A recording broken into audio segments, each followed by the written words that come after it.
हरियाणा तक में आपका स्वागत है और मैं जितेंद्र मोंगा। आज हमारे साथ मौजूद है जन नायक जनता पार्टी के प्रदेश अध्यक्ष सरदार निशान सिंह, जो कि आज फतेहाबाद पहुंचे हुए थे क्योंकि 9 दिसंबर की एक बहुत बड़ी रैली जो स्थापना दिवस पर होने जा रही है जसपा के, इसी को लेकर आज इन्होंने कार्यकर्ताओं की और पदाधिकारियों की मीटिंग ली और अहम दिशा निर्देश भी दिए। स्वागत है जी आपका हरियाणा तक में। धन्यवाद। जी, आज आपकी यहाँ पे मीटिंग थी तो क्या निर्देश वगैरह आपकी तरफ से कार्यकर्ताओं को पदाधिकारियों को दिए? सर्वप्रथम तो आपका चैनल जो टीवी चैनल है हरियाणा तक, उसको शुभकामनाएं दूंगा कि हमारी बात लोगों तक पहुंचाएंगे, हरियाणा की बात लोगों तक पहुंचेगी। तो जहां तक आज के आयोजन की बात है, वो जन नायक जनता पार्टी का स्थापना दिवस 9 तारीख का 9 दिसंबर का हम मना रहे हैं और उसका निर्णय किया है पार्टी ने, हमारे राष्ट्रीय अध्यक्ष डॉक्टर अजय सिंह चौटाला जी ने, कि वो झज्जर में मनाया जाएगा। उसको लेकर के पार्टी के जो प्रभारियों की ड्यूटी लगाई वो लोग भी, और भी सभी साथी सारे कार्यकर्ता मिलकर के उसके ऊपर एक मंथन किया, मशवरा किया कि किस तरीके से सभी लोग वहां पहुंचे और अपनी पार्टी का स्थापना दिवस बड़े हर्षोल्लास से मनाएं। कृषि कानून जो वापस ले लिए हैं प्रधानमंत्री महोदय ने, आपको लगता है भी हालात अब सामान्य हो जाएंगे, धीरे धीरे पटरी पर आ जाएंगे? देखिए, ये ठीक है कि माननीय प्रधानमंत्री जी ने बहुत अच्छा निर्णय लिया है कि कृषि कानून वापस लेने का तो वायदा उन्होंने कर लिया, लेकिन जो एमएसपी को लेकर के एक जो दिक्कत आ रही है, मैं तो निवेदन करूंगा केंद्र सरकार से, माननीय प्रधानमंत्री जी से, कि जो एमएसपी है उसके ऊपर भी कमेटी जैसी उन्होंने गठित करने की बात कही थी, तो उस पर भी एक चर्चा हो जाए। जो लोग उसमें शहीद हुए या मारे गए या जिस भी तरीके से जिसकी मृत्यु हुई, उनमें अगर कोई आपराधिक व्यक्ति नहीं है या किसी और कारण से उसकी मृत्यु नहीं हुई, तो उन लोगों को मुआवजा देने की भी बात माननीय प्रधानमंत्री जी को करनी चाहिए। तो एमएसपी का समर्थन कर रहे हैं, जिला को होनी चाहिए आपके हिसाब से? देखिए, मैं किसान भी हूँ, किसान हितैषी भी हूँ, और मैं तो ये कहूँगा कि केंद्र की सरकार को अपने देश की जो कृषि है वो घाटे का सौदा बन चुका है।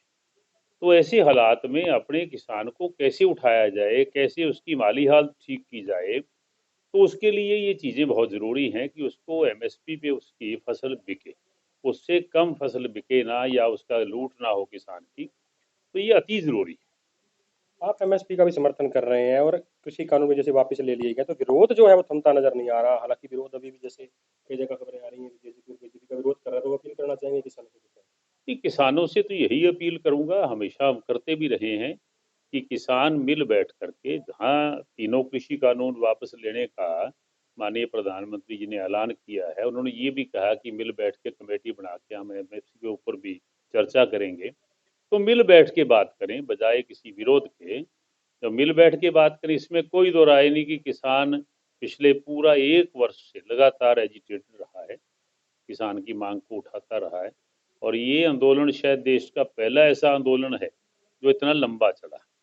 तो देखो, किसान अगर कोई बात करता है, किसान किसान हितैषी होकर के करता है, खेती का किस तरीके से विकास हो सके, किसान कैसे खुशहाल हो सके, उसके लिए करता है। लेकिन फिर भी निवेदन है कि वो लोग मिल बैठ के इस बात को जो है ना, उसका निर्णय लें, ताकि ये बहुत हो चुका, बहुत मुशक्कत की, बहुत ज़्यादा मेहनत की किसानों ने, अब और लड़ाई शायद ठीक नहीं।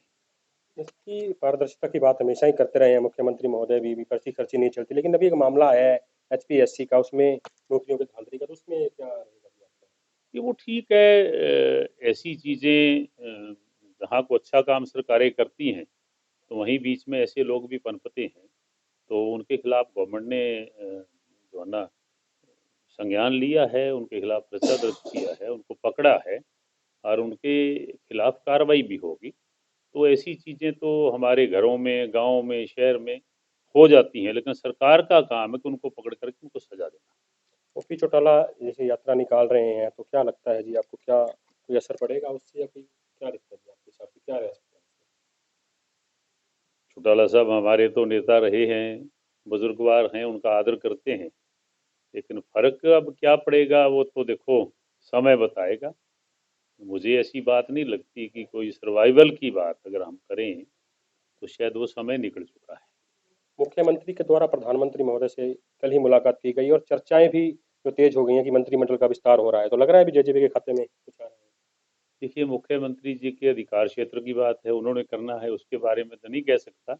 हाँ, ये जरूर है कि एक मंत्री पद जननायक जनता पार्टी की हिस्सेदारी में रहता है, तो बात हुई है। कुछ कारपोरेशंस हैं जिनके चेयरमैन लगने हैं, तो जब भी मुख्यमंत्री जी करें उनके अधिकार क्षेत्र की बात है। तो आपके पास कोई फीडबैक आया हो कि कौन आ सकता है? देवेंद्र सिंह पगड़ी का नाम नहीं भी नहीं, अब सामने आया। पार्टी बैठ कर के फैसले करती है, अभी तक को ऐसा ना पार्टी ने निर्णय लिया है। और ये तो जब मुख्यमंत्री जी उसके लिए तैयार होंगे तो नाम भी दे देंगे। वैसे आपके हिसाब से होना चाहिए, मांग करते हैं क्या? मंत्रिमंडल का विस्तार में जेजेपी जगह बिल्कुल मिलनी होना चाहिए। चाहिए, क्यों नहीं होना चाहिए। जो मंत्री पद खाली हैं, कोई कारपोरेशन जो खाली हैं, वहाँ लोगों के नुमाइंदे लगने चाहिए, लोग हितैषी लोग बैठे होने चाहिए कोई भी कारपोरेशन है, ताकि उसमें लोगों के हित का निर्णय ले सके।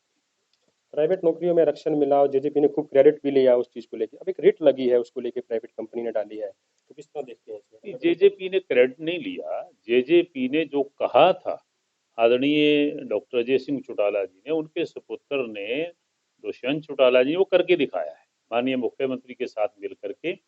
ये बात की 75% नौकरियां प्राइवेट सेक्टर की हरियाणा के लोगों के लिए, युवाओं के लिए आरक्षित होंगी, वो करके कानून बना दिया।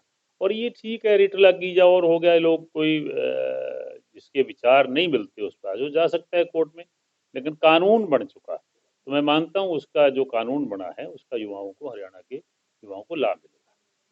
तो हमारे साथ थे जननायक जनता पार्टी के प्रदेश अध्यक्ष सरदार निशान सिंह। साफ तौर पर इन्होंने कहा है कि किसानों को बैठकर बात करनी चाहिए। बहुत लंबा समय किसानों ने लड़ाई लड़ी है और एमएसपी की बात ये भी कह रहे हैं कि एमएसपी जो है वो लागू होनी चाहिए और मीटिंग इस बात बनेगी, विरोध से बात जो नहीं बनेगी। इसलिए किसान को भी इस बात को समझना चाहिए। हरियाणा तक के लिए मैं जितेंद्र मौर्य।